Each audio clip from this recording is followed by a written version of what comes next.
आप देख सकते हैं गे प्राइड का झंडा है, हमजिन्स परस्तों की जो मूवमेंट है उसका ये झंडा है, जो DHA फेज 7 एक्सटेंशन कराची में आप अगर क्रीक व्यू रोड से जा रहे हो टुवर्ड्स कयूमाबाद तो ये उल्टे हाथ पे एक मकान की छत पे आपको मिलेगा। मैंने 1092 पे कंप्लेन करी कई दफ़ा, जो DHA का हेल्पलाइन नंबर है, लेकिन किसी ने जहमत नहीं करी इस झंडे को हटवाने की।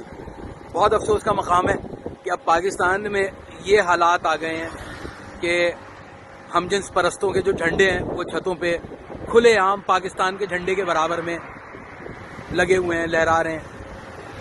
तो भाई क्या कह सकते हैं, बस अल्लाह सुब्हान तआला आसानी करे। मैं एक रेफरेंस के लिए दिखा दूं कि ये फेज 7 एक्सटेंशन ही है। जो लोग DHA से वाकिफ़ हैं उनको आइडिया हो जाएगा। ये फेज 7 एक्सटेंशन का जो कब्रिस्तान आता है ये उससे पहले है। तो अगर कोई भाई कोई साहब कुछ कर सकता है इस हवाले से तो वो ज़रूर करे। हमें इनसे कोई ज़ाती इख्तलाफ नहीं है, कोई पर्सनल परखाश नहीं है। हमें इस बात का इख्तलाफ है कि ये प्रोपोगेट क्यों कर रहे हैं इसको, गे राइट्स की मूवमेंट को पाकिस्तान में, या गे राइट्स के लिए क्यों निकले हुए, हमें इस बात से बिल्कुल इख्तलाफ है।